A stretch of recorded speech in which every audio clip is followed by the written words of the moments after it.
A administração pública brasileira está passando por uma transformação bem profunda, viu? E o centro de tudo isso é a nova Lei de Licitações, a Lei 14.133 de 2021. Mas olha, não é só uma atualização técnica, não. É uma tentativa de resolver um problema sério, um problema que travou a gestão pública por anos. Então vamos entender isso melhor. Para a gente começar, vamos direto para a pergunta que está no centro de tudo isso. Por quê? Num país com tanta coisa para ser feita, quem tem o poder de decidir, muitas vezes, prefere não fazer nada. A resposta está num fenômeno que ficou bem conhecido. E aqui está o conceito-chave, o tal do direito administrativo do medo. Isso não é uma lei de verdade, claro, mas é uma realidade que paralisa.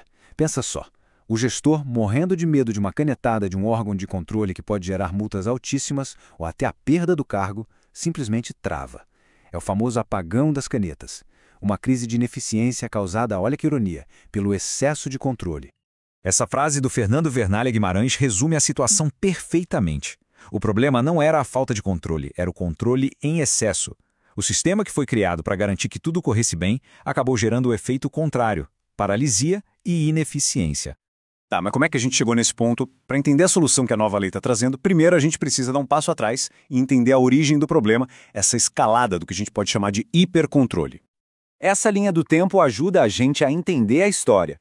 Tudo começou lá na Constituição de 88, com a melhor das intenções, que era fortalecer os órgãos de controle para combater a corrupção.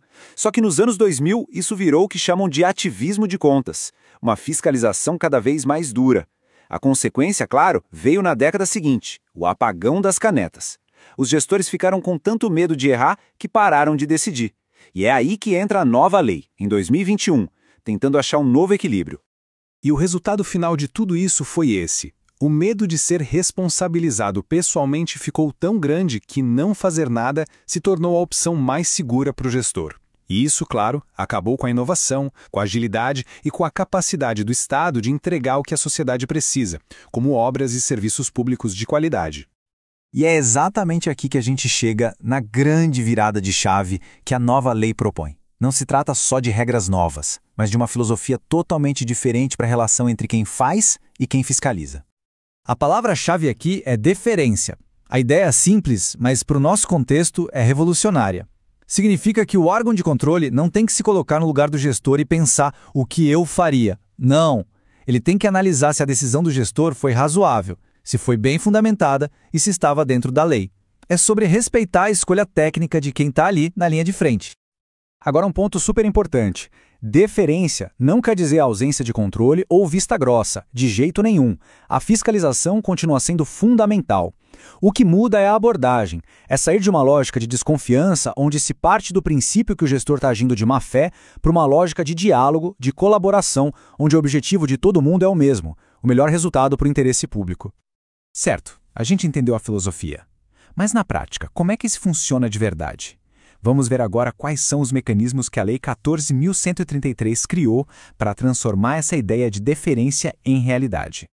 Um dos mecanismos mais interessantes é esse modelo das 3 linhas de defesa. Pensa nisso como se fossem camadas de responsabilidade. A primeira linha são os próprios gestores, o pessoal que está ali no dia a dia.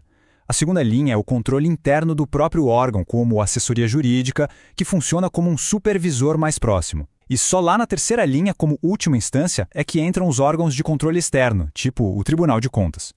Essa estrutura muda totalmente a mentalidade. O controle deixa de ser aquela coisa que vem de fora só para punir e vira uma responsabilidade de todo mundo. Isso fortalece o princípio da autotutela, que é basicamente a capacidade da própria administração de ver e corrigir os próprios erros antes que eles virem um problemão. A nova lei também bota limites claros nos controladores, viu? Acabou aquela história de decisão baseada em achismo. Agora, qualquer apontamento tem que ter base técnica, tem que ser objetivo. E tem um ponto que é crucial. Antes de parar um projeto, o controlador tem que ouvir o gestor sobre os impactos práticos e os custos dessa paralisação.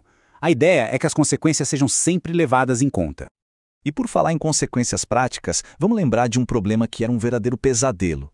Uma licitação era suspensa por uma decisão provisória de um tribunal de contas e ficava nesse limbo por meses, às vezes anos, obras e serviços essenciais parados por tempo indeterminado. A nova lei ataca isso de frente. Agora, o Tribunal de Contas tem um prazo, 25 dias úteis, que podem ser prorrogados uma vez para julgar o mérito da suspensão. Isso põe um fim na incerteza e força uma decisão rápida, o que traz muito mais agilidade e segurança para o processo todo. Essa tabela aqui é ótima para a gente ver o antes e o depois. A gente sai de uma lógica que era só punir e anular tudo por qualquer rinho para uma lógica que prioriza o saneamento, ou seja, corrigir o processo sempre que der. O gestor deixa de ser o suspeito de sempre e a decisão dele passa a ser respeitada.